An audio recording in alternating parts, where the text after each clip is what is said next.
I've lost count of how many sunrises I've seen since I've arrived on this island. Hundreds, I'd imagine. Yet each one seems more beautiful than the last.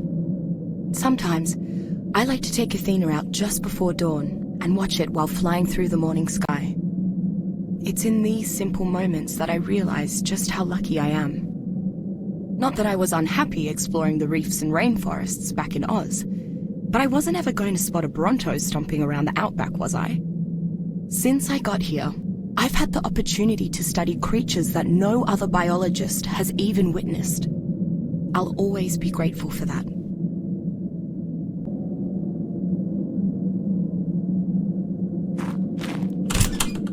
I'd been holding out for a change in weather before studying the wildlife of this island's peculiar tundra region, but I think it's safe to say that it's not forthcoming. Clearly this planet has no axial tilt, and therefore no seasons.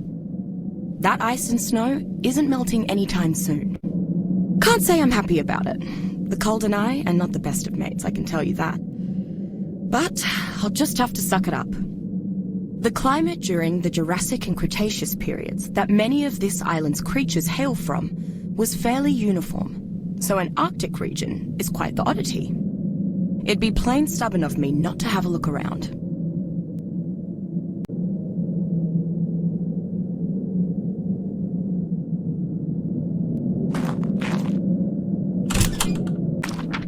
The tribe that calls themselves the Howling Wolves has really made this northern adventure a lot easier. Well, them and Athena. She's right at home here. I don't think I'll ever be able to repay Rockwell for just up and giving me an Argentavis. He said our conversations are payment enough, but I still feel guilty. I should remember to collect some floral samples for him while I'm here. Anyway, tagging along with the wolves has been a good introduction to the region, but I think I'm ready to make my own way. To make real scientific conclusions, I need to observe these animals undisturbed in their natural habitat for long periods of time.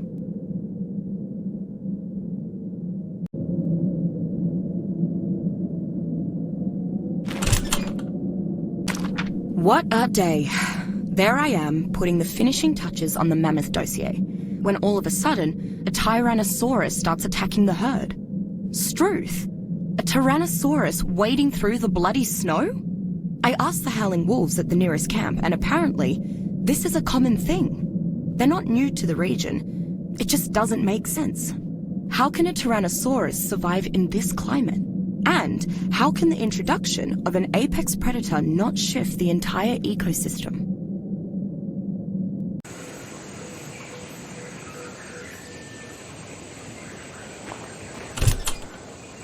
Well, I've combed through more carnival droppings than I care to calculate, and I can't say they provided many answers. All the predators in this region have very similar diets. With so many different predators hunting the same prey, the populations of all these species shouldn't be sustainable. Yet I've found nothing to indicate that any population shift is actually happening. It's just bizarre. The longer I'm here, the more I realize that this region shouldn't exist. Its climate is out of sync with the rest of the island. Many of the creatures here are millions of years ahead of the dinosaurs, and the ecosystem is almost static. Something's off. I need to review my notes.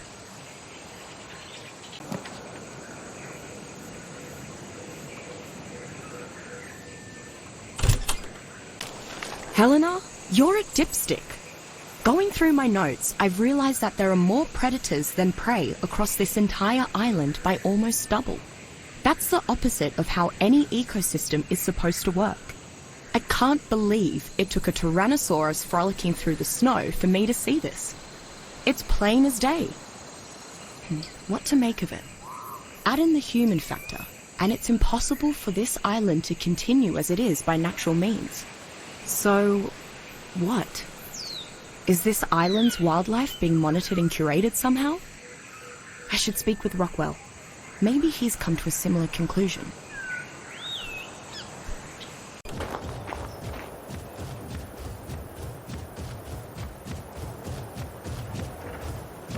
I never thought this island was normal exactly. I mean, There are giant obelisks floating in the sky, for Pete's sake. Not to mention that cave I found, which hid a platform similar to those found at the base of said obelisks. Well, similar, except for those oddly shaped holes that were carved into its podium. I guess I just didn't care about all that. So long as I had my beautiful, unique, and untainted ecosystem to study, I was happy. But now... no, I shouldn't write it off just yet. Not before I arrive at Rockwell's. There's still a chance that my data is off, or that I missed something obvious. I won't give up on my paradise just yet.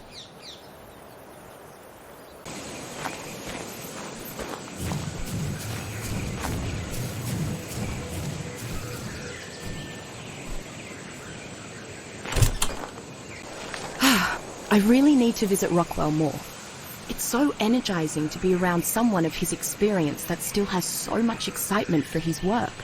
And talking to him always helps me gain perspective. As for the island's ecological abnormalities, Rockwell reassured me that I was jumping to conclusions. He made a great point. Just because this place doesn't follow the scientific laws we're used to, doesn't mean it follows no scientific laws at all. After all, science is about discovery, and new discoveries can invalidate old principles. So before I latch onto my theory, I need to gather more empirical evidence. Otherwise, I'm no scientist.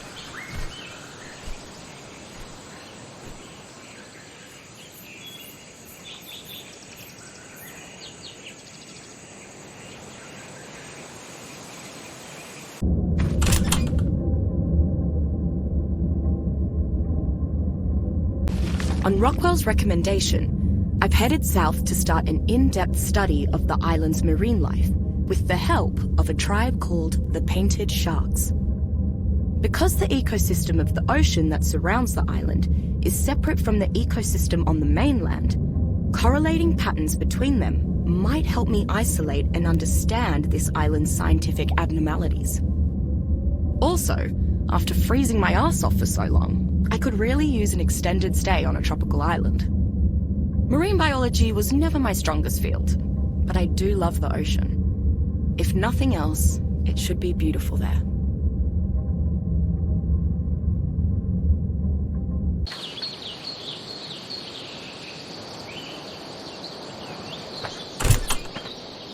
The Painted Sharks have treated me like I'm the bloody queen since I showed them Rockwell's letter of recommendation. I don't think I've eaten better in my entire time on the island. Not that it's a high bar. I'm a horrible cook. Oh, and they've been of tremendous help with my research, of course. So far, my estimates of the predator-prey balance are consistent with the ecosystems on the mainland. The water is simply teeming with shoals of megalodons, and they are extremely aggressive. Perhaps that's a side effect of having limited prey. Sharks aren't known as territorial creatures. I'll have to study them further.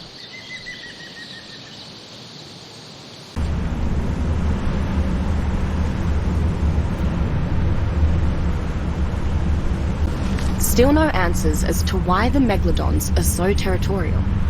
But I was privy to something even more extraordinary. Megalodon mating behavior. No one's ever witnessed great whites rooting around back home, so that alone is monumental. But I got something even better. I know, what could possibly top watching megalodons having a naughty, right? Tracking the female. I was able to observe her for almost the full gestation period. And get this, it only lasts 1 week. 1 week! No wonder the population is so high. These are spitting out pups 44 times the rate of Aussie great whites. I should compare how they behave in captivity.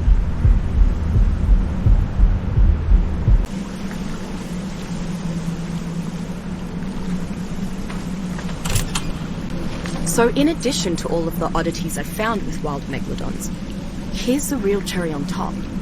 Taming them is a piece of piss. A bit of training and they're more obedient than the family dog. Now, I've heard of sharks getting very rudimentary training over a year or so, but not to this extent. Certainly not so easily. Sharks aren't mammals or even avians. They're fish. They rely more on instinct, Or to put it simply, they're not very smart. You shouldn't be able to ride one like a jet ski. I'm trying to keep an open mind like Rockwell suggested, but this just feels wrong.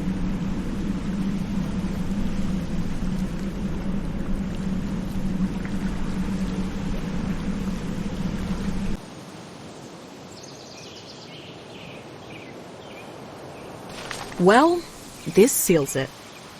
Just when I thought I'd made some sense of the notes I took while visiting the painted sharks, I spotted the nail in the proverbial coffin. Roos. A whole herd of giant roos were just hopping about the countryside like they'd always been there. As much as I love roos, they just shouldn't be here. Period. They evolved in Oz and Oz only, 60 million years after the dinosaurs went extinct, among a bevy of other marsupials. If I know any genus, it's this one, and Prosoptodon should not exist here. This island isn't an ecosystem, it's a zoo.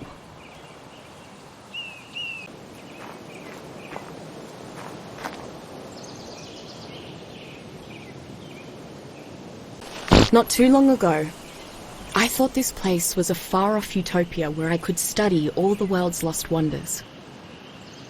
Now that I'm certain it's not natural at all, I have to say, it's lost a lot of luster. Interference from mankind hasn't helped. Most tribes have learned to live in harmony with this slice of land. But some aren't content. One is even trying to conquer all the others. And natural or not, this ecosystem won't be any better off if it's burned down in some great war. The sunrises are still beautiful. At least nothing can change that.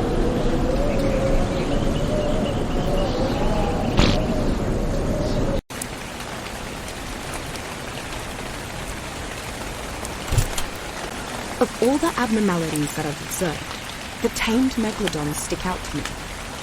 It was almost like they were stray dogs who were re-socialized, as though they had a genetic history of human obedience. Most of my observations have been in the wild, but I think I may learn a thing or two if I observe domesticated creatures more closely. I need to study their diets, their mating patterns, how they socialize with other species, all that. Rumor has it that there's some woman that's tamed a whole mess of them, all by herself. So many that they call her the Beast Queen of the jungle. Maybe she'll have some useful insights.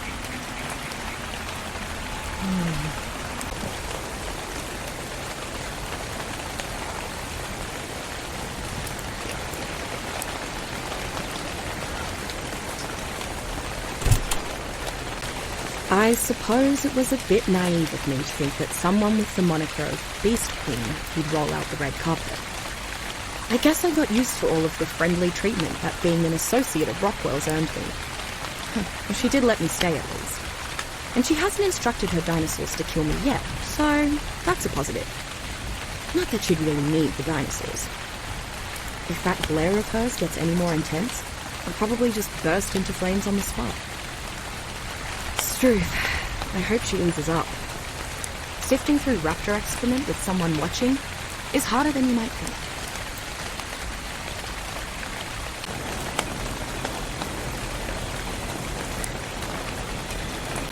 There's nothing special about the diet of these tame creatures when compared to their wild counterparts. Part of that is the Beast Queen's doing, as she takes them on regular hunting excursions for training purposes.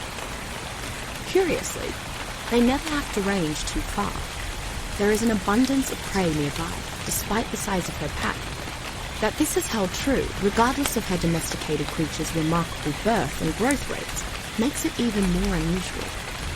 Oh, and I did finally get her name. Mei Yin. She's gotten a little less glary, too. In hindsight, maybe starting by studying her animal species just gave her the wrong impression.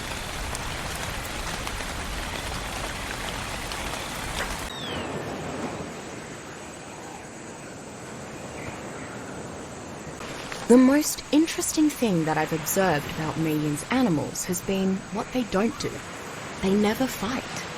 Among creatures that have been domesticated for generations, like cats or dogs, that's normal. But there's a reason zoos keep their animals in separate enclosures.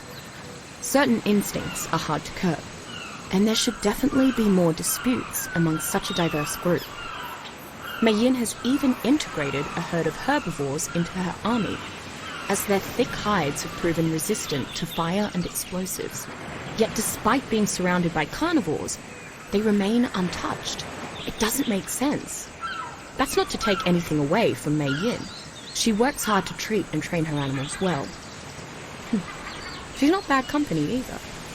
At least when she's not mute and I don't go full biologist. Sometimes it felt like speaking a new language. But it's been kind of refreshing.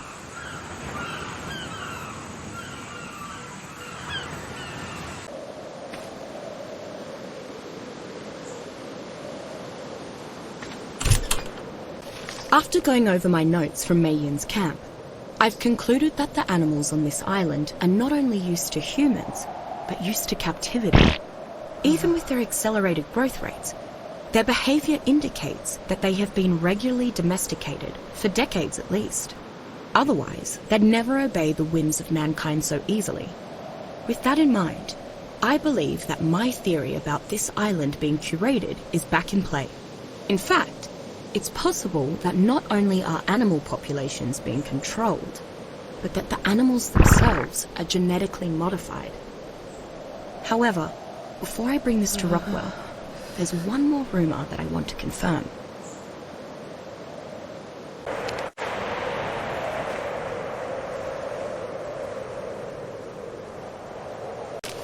This is the smoking gun. It has to be. I simply can't be convinced that this place is natural, after finding an island populated entirely by carnivores.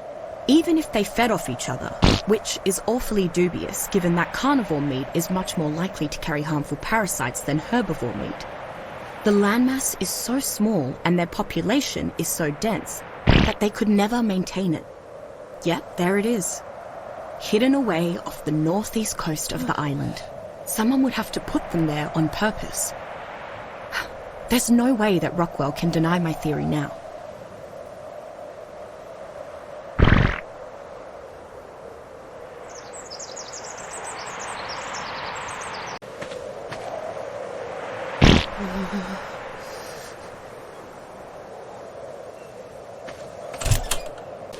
As I expected, Rockwell couldn't deny my theory. But I can't say that I have his endorsement either. He didn't seem terribly engrossed in the subject, frankly. Something else seems to have captured his attention as of late. The island's obelisks. Apparently, Rockwell stumbled upon a way to interact with the tower monuments while spelunking. Of all things. I guess he felt the need to scratch that old intrepid explorer itch of his. It's pretty impressive considering his age. Now that I think about it, the obelisk could be linked to my own findings. Their nature has always been a mystery, and Rockwell made some intriguing observations. I should follow up.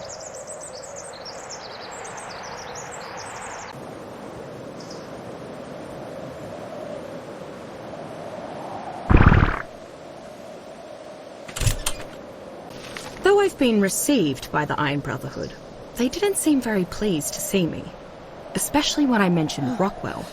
That's a first. Add to that the rather deserted, gloomy state of their compound, and I'm starting to feel a bit apprehensive. Their leader can't return from his hunting expedition soon enough. All I've confirmed so far is that, yes, they gathered all of the artifacts Rockwell sought, and yes, the artifacts were able to activate one of the obelisks.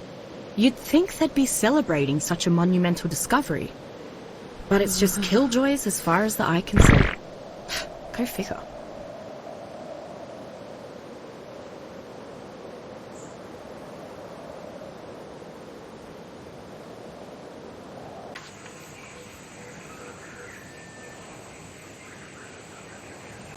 I keep glancing at the artifact.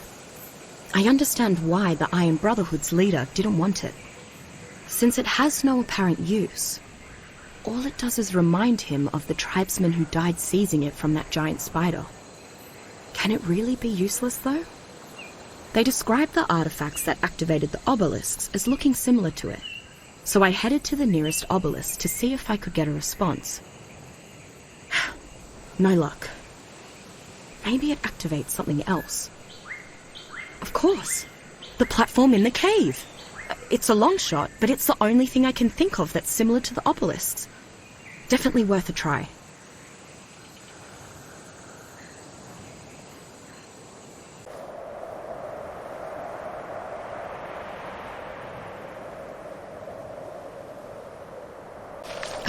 Unbelievable. The artifact perfectly fits one of the slots in the platform's pedestal. How did I not notice that right away? I really am a dipstick. So if this key, such as it is, was acquired by activating one of the obelisks, then it follows that the other two keys can be obtained by activating the other two obelisks. Then, with all three keys, maybe this platform will lead to whatever is controlling the island's ecosystem. If the other obelisks work the way that the first one did, that means I have to find a whole mess of artifacts first. And I don't think I can do that alone.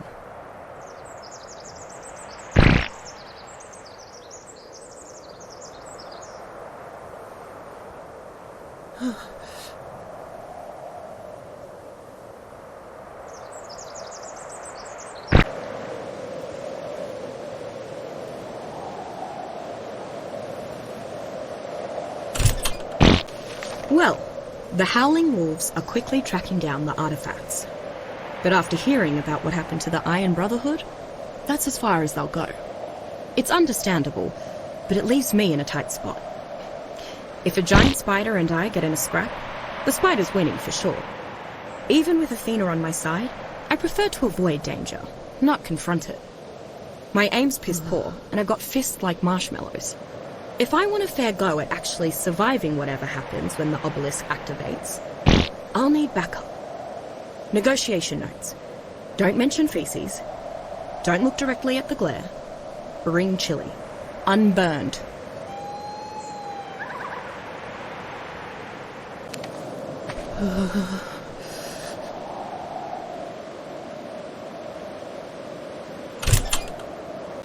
Now, I know you don't get a nickname like Beast Queen without being one tough lady. But when I saw that giant ape, I still thought we were buggered. Fortunately, Mei Yin's got more intestinal fortitude than yours truly. And somehow, some way, she was able to pull out a win. Glad I'm on her good side. I already found the second key, but I want to take a look around here before we head back through the portal. This ape either lived here, or was released when we activated the obelisk. Finding out how it survived in this isolated environment, or how it got here, could prove useful.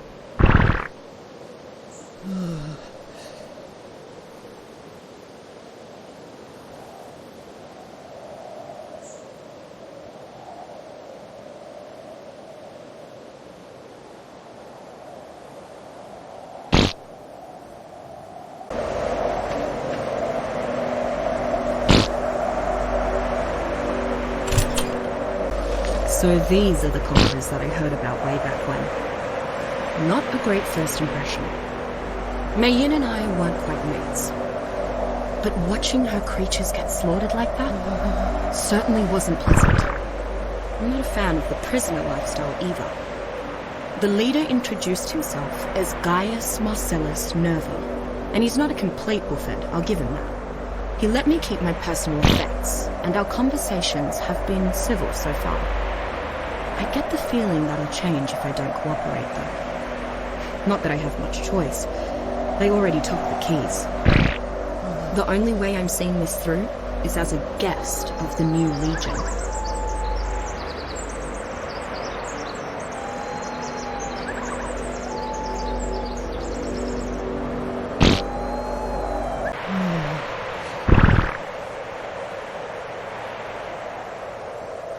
This Nerva bloke's fig jam incarnate. He seems to think he's Jupiter's gift to the island or some rubbish like that. I think his ego was actually tangible when the Legion returned from the obelisk with the third key and the head of the dragon in tow. Sadly, as much as I would enjoy seeing him fall flat on his face, I need him, and I need the new Legion. So when he asked me to guide his forces to the hidden cave. I obliged without protest. What he'll do with me afterwards? I don't know.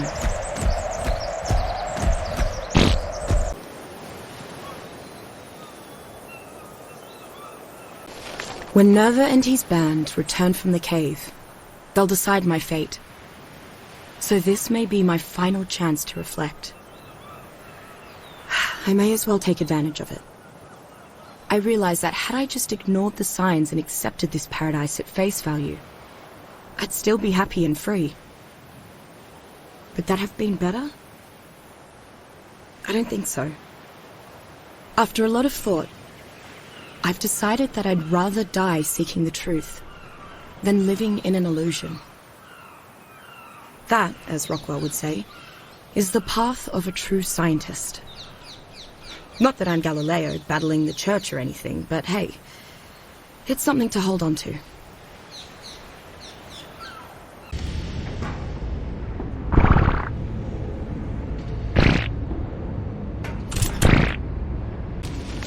Well, I'm not dead.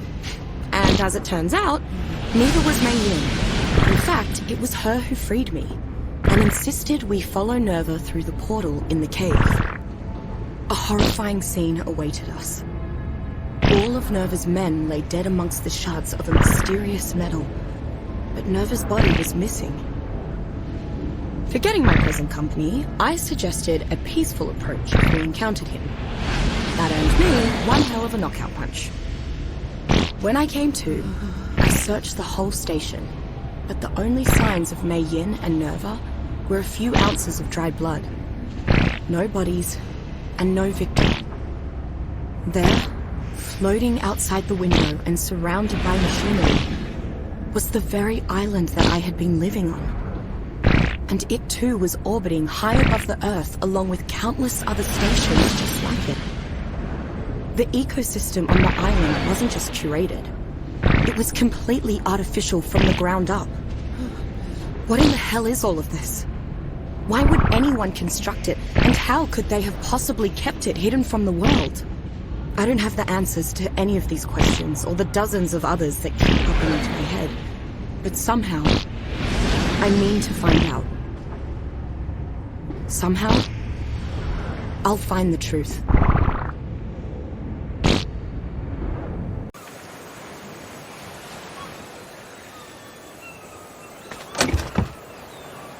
Greetings and salutations, dear reader.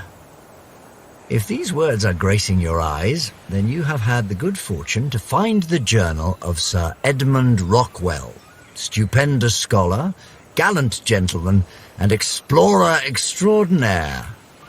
It also means that it's entirely possible that I've met some unseemly end on this fascinating but exceedingly dangerous island that I call home. I suppose you could have also stolen it, or I could have misplaced it, in which case, please proceed to either hang your head in shame or return it to me at once, whichever is appropriate. Regards, Sir Edmund Rockwell.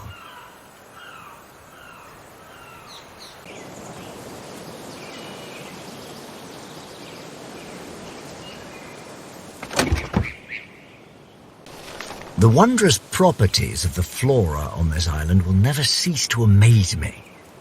If I'd told my colleagues in London that I could create a concoction capable of erasing someone's memories, I'd be laughed out of the room and never invited to tea again. Yet here it sits, my mind-wipe tonic. As usual, I've had tribal leaders grovelling at the gates of Rockwell Manor just for the tiniest of samples, and for the recipe, oh, the bounties I've been offered. I'm not interested in their riches, though. I have their protection, supplies for my studies, and all the time in the world. What more could I ask for?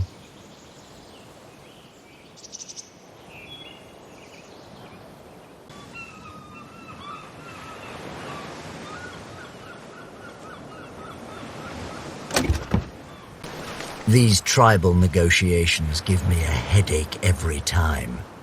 The Black Thumbs are mad that the Painted Sharks sunk 2 of their barges, but the Painted Sharks say that the barges were too close to Southern Haven, and they were perfectly within their rights to sink them, as per the Southern Isle Accords. Typically, neither side is willing to budge. What a bother. I'd just as soon mind-wipe the lot of them and return to my studies.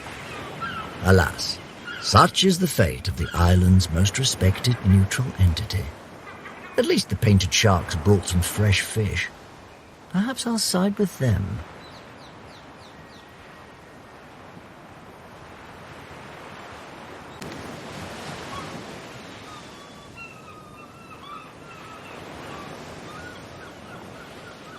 Any chemist worth his salt knows the irreplaceable value of testing.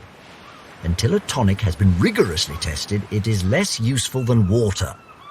If only I could persuade this island's less intellectual inhabitants to see that tests on Mesopithecus serve well for early trials, but they are no replacement for genuine human subjects at later, safer stages. By subjects, I of course mean willing participants that are prepared to risk mild headaches and much less mild nausea for the sake of science. The Laughing Skulls offered rather less willing participants at one point, but I declined. With how difficult it is to find volunteers these days, I sometimes regret it.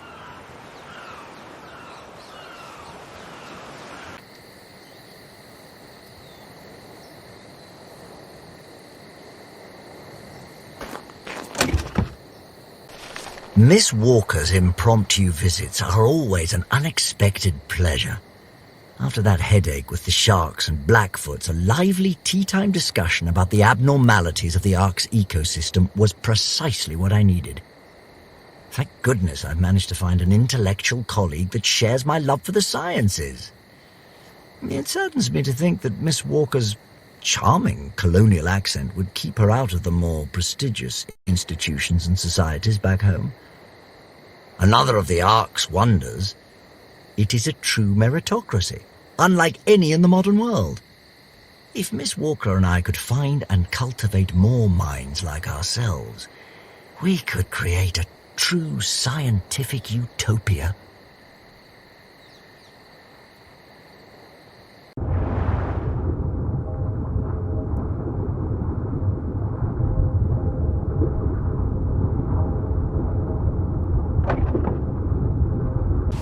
This expedition to White Sky Peak has been just splendid, top to bottom. The weather's been marvelous, I've found excellent floral samples, and the local hunters had more woolly rhino horns than you could shake a stick at.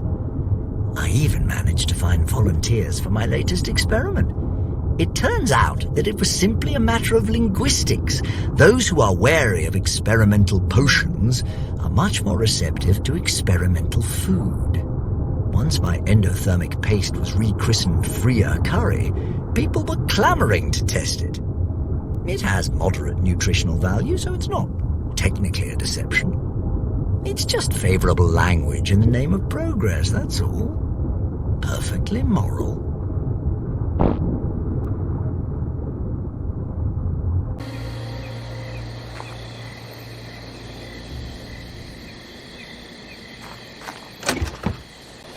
Sadly, my Freer Curry trials cannot begin immediately, as the volunteers have a much more difficult journey to Rockwell Manor than I. After all, I couldn't very well carry every one of them on Archimedes. Yes, the Argentavis could clutch one of his talons, but I've always found the practice to be barbaric. The rest of the Ark may be embroiled in feudal savagery, but a gentleman always maintains his class and dignity.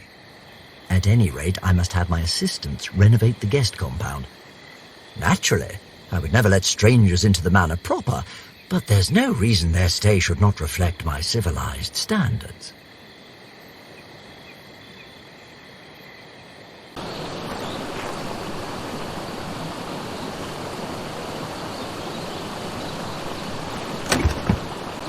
Having readily available subjects has helped my experiments tremendously, even if their numbers dwindled over time.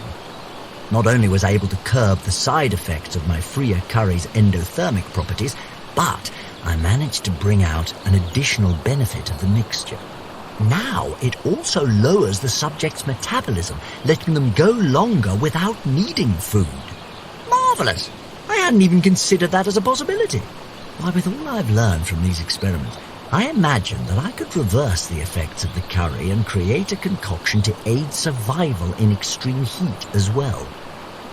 I must find more volunteers, post haste.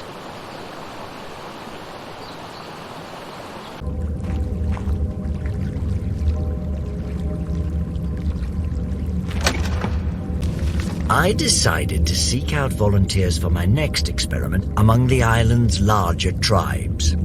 I thought that surely they would be willing to help after I patiently moderated so many of their frivolous disputes.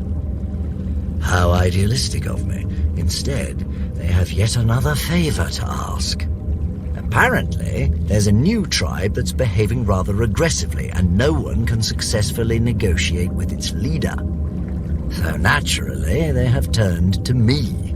It's rather bothersome, but I can't touch their logic. If Sir Edmund Rockwell cannot reason with this Nerva fellow, then who can?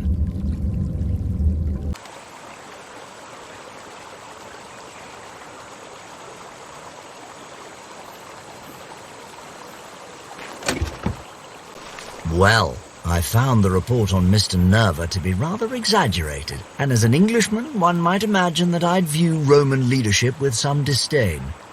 Yet, in my experience, I found Mr. Nerva to be both honest and intellectually engaging. In fact, after a lengthy conversation, I dare say that Mr. Nerva has the right of it when it comes to this island's politics. As the Romans created Pax Romans, perhaps this new legion will create Pax Archum. Even if it doesn't, I doubt it will harm my research. So I see no reason to interfere in this pointless squabble.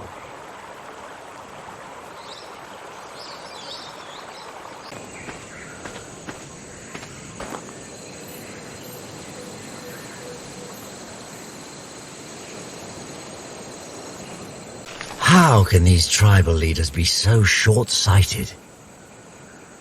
Yes, the members of their respective tribes who volunteered for my battle tartar and shadow steak saute experiments have been experiencing prolonged withdrawal episodes.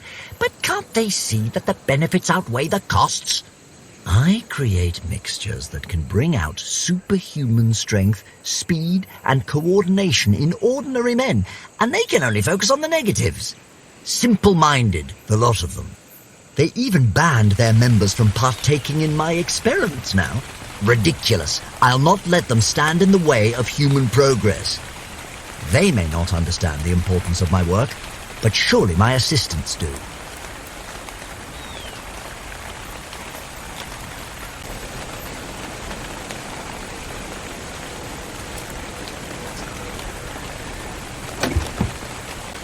I've decided to take a brief vacation from the laboratory.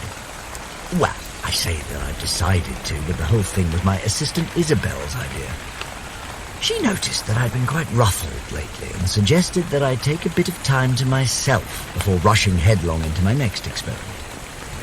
Such an observant young woman, that Isabel. She's somewhat lacking as a chemist, but she understands my moods almost better than I do. I dare say that an old-fashioned adventure will do me some good. Nothing like some rigorous recreation to clear the mind. Perhaps I'll go spelunking. Yeah, a splendid idea. I know just the place for it.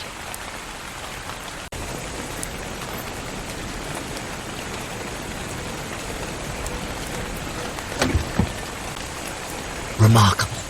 Absolutely remarkable. When I chose that remote northern cave as the site of my spectacular spelunking sojourn, I never imagined that I'd find such wonders within.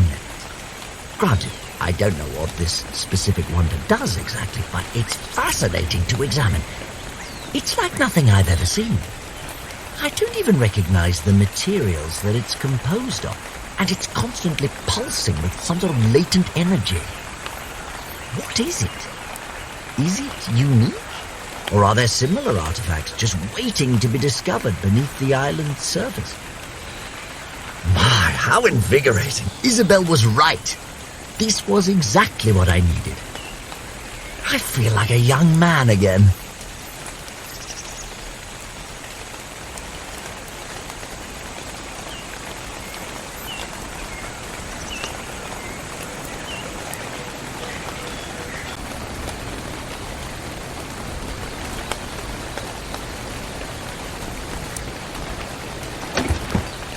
Eureka! My theory was correct.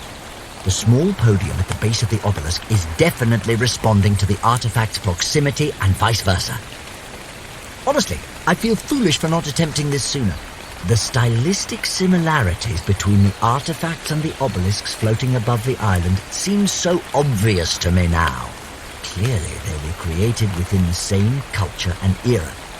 Bizarrely, while both the artifact and obelisks are in exquisite condition, there are no other signs of this mysterious civilization. How could that be? What kind of mad society would gallivant about some remote island, building towering structures and stuffing knickknacks into caves before vanishing without a trace? I don't understand it, but it certainly piqued my curiosity.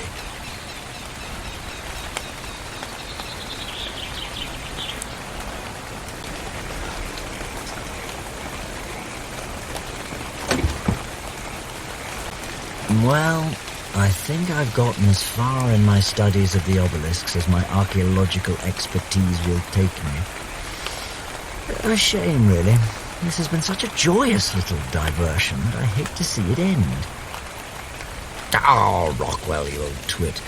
You've forgotten the origins of this little excursion. Spelunking. Did you yourself not hypothesize that there may be more artifacts hidden elsewhere on this island? Surely you can't give up before confirming that. No, certainly not. Nor can I be expected to scour the Ark's corners alone. Perhaps someone can spell in my stead. Better yet, perhaps someone has already spelunked.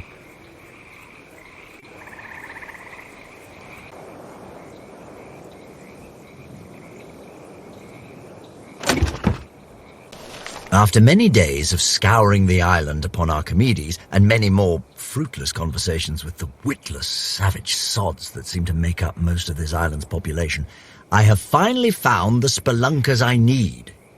A tribe to the northwest called the Iron Brotherhood has apparently found 3 artifacts themselves, and it's clear that said relics share an origin with my own. In exchange for my artifact, the Brotherhood agreed to report any findings to me straight away as they continue their search. What stupendously good fortune!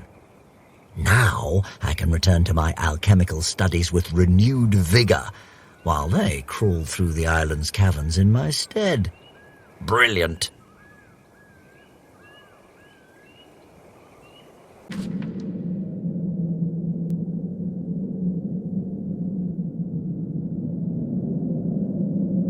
The first round of trials for my new Lazarus chowder have gone marvelously, but I have found it hard to maintain my enthusiasm. After all, I will never get truly definitive results with only Mesopithecus subjects. It is quite frustrating. Even so, I see now that Isabel was right. Having my assistants take part in the trials would be asking too much of them, and they are too valuable to risk so frivolously. If I cannot find human subjects from the nearby tribes, then I shall have to make do with trials on apes and monkeys. Perhaps it is finally time to capture some Gigantopithecus.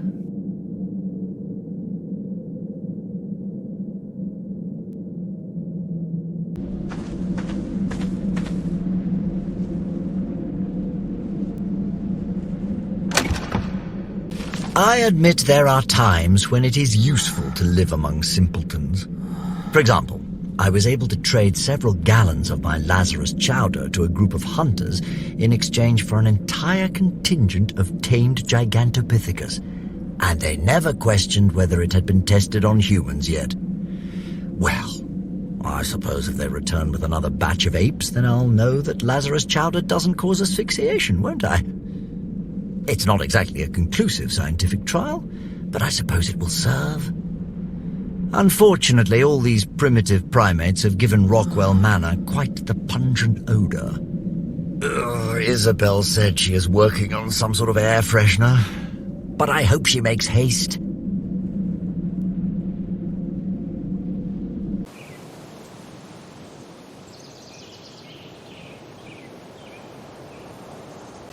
I am perplexed. Even with an expanded number of test subjects, I just cannot find the passion that I once had for my research. I truly thought that my recent adventure had lit a fire in my belly, but I constantly find myself losing focus. Confound it all. Perhaps said adventure itself is the problem. Thinking about it, I am always eager to discuss the obelisks and the artifacts I found with my assistants, even when I'm not in the mood for research. There is a certain allure to them that I cannot describe, something that causes my thoughts to drift in their direction, like the pull of a strong tide. But it could simply be a passing fancy. I must give myself more time.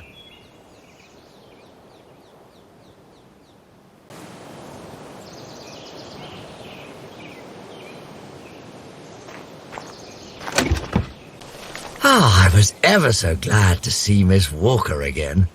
My assistants are clever in their own right, but dear Helena is still the only person that I feel comfortable diving into my deeper theories with.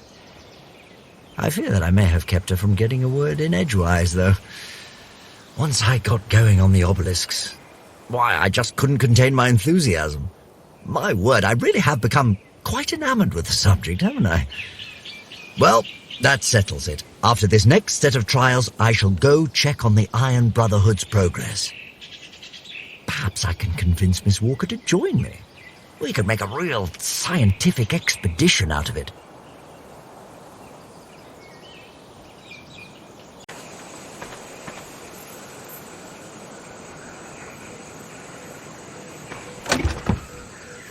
The latest Broth of Enlightenment trials have concluded, and as expected, I am disappointed in the results.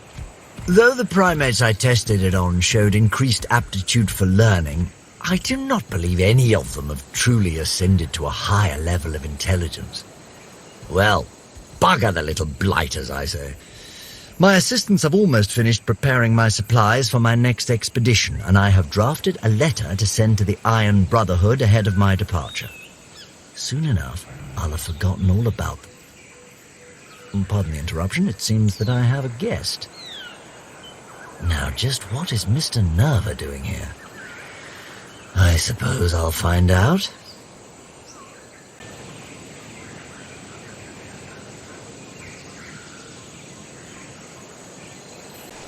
I have always tried to maintain a strict neutrality when it comes to tribal matters, but then again, I have never had an offer this tempting from someone as respectable as Mr. Nerva.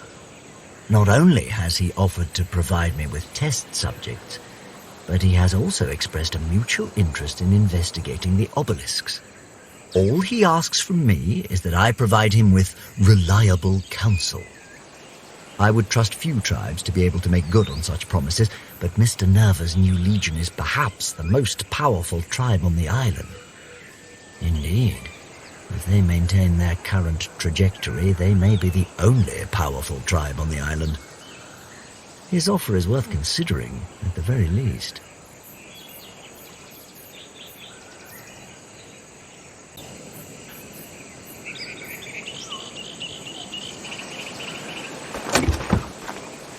After much deliberation, I have decided to accept Mr. Nerva's offer.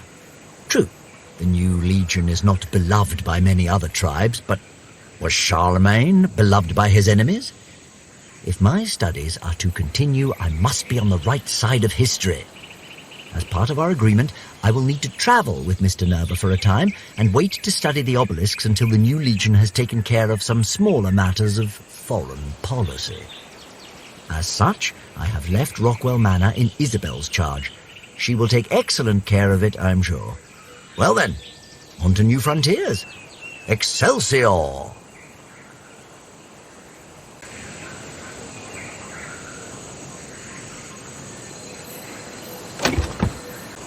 I admit I have been rather coy with Mr. Nerva when it comes to the true nature of the obelisks. As a military man, the obelisks would naturally be more useful to him if they were some sort of weapon, and I have made sure to allude to that possibility from time to time. It is not as though I am selling my gracious host a falsehood.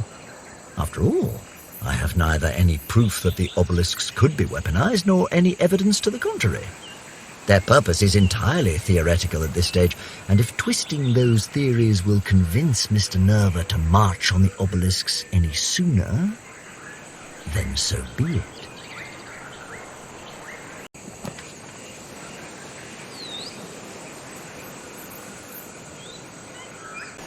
The new legion is finally on the march, and not a moment too soon.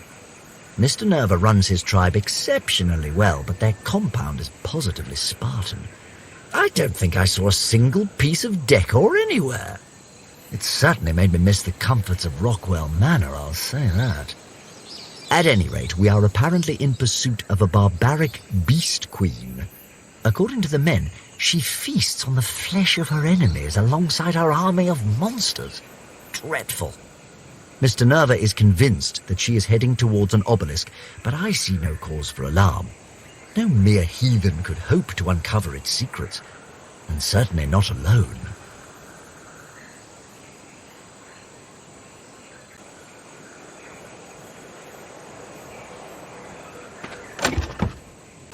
I am absolutely astonished, shocked, flabbergasted. Why in the world was Miss Walker investigating the obelisks at the side of such a savage woman and without notifying me first?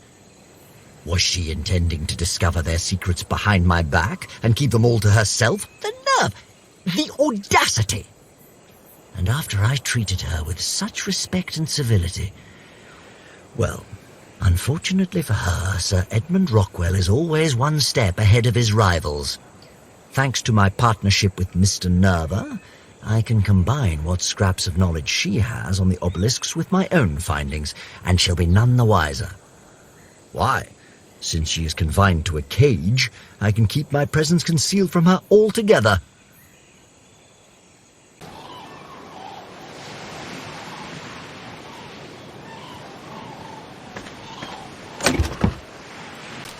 Before arriving on this island, I would have dismissed the idea of a device instantly transporting a person from one location to another as complete and utter poppycock.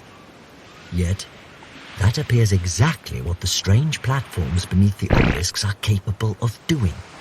Astounding. Yes, there was a dragon on the other side. I'm sure Mr. Nerva and his men fought quite the heroic battle, but discovering another slobbering beast is trivial in comparison. Imagine, one could go from one side of the globe to the other in the blink of an eye, and I'll wager that is just the start of the obelisk's capabilities. I must learn more. I must.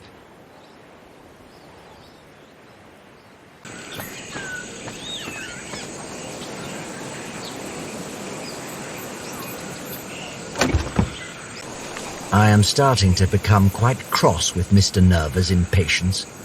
I had barely any time at all to study the obelisk before we set out again, this time to that cave Miss Walker mentioned. I wonder, does he believe that she knows more about the obelisks than I do? Nonsense! Any fool could see that I am the superior scientist. Besides, I am his official advisor while she is his prisoner. She isn't even privy to my presence. Nonetheless, I feel compelled to prove my scientific mettle. Whatever is in that cave, I shall be the one to discover its purpose. The mysteries of the obelisks are mine to uncover, not Miss Walker's or even Mr. Nerva's. Mine.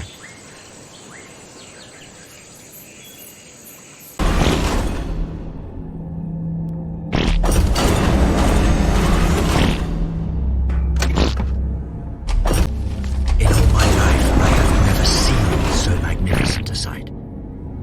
Mr. Nerva may be bemoaning the loss of his men, but I would sacrifice them 1,000 times over to witness such majesty. I have never seen a night sky so clear. Somehow, this place looks down upon the world from on high, as though it stands upon the peak of Olympus itself. And my word, the exquisite metal this place is made made out of? Not to mention that bizarre creature. Reminds me of the material that lines the obelisks. It's alive. The very walls of this place seem to hum with power and possibility. I must find more information on this material. Perhaps one of these consoles will have something. I'm not familiar with the technology, but I'm sure a scientist of my caliber could get something out of them with a little educated fiddling.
Ugh.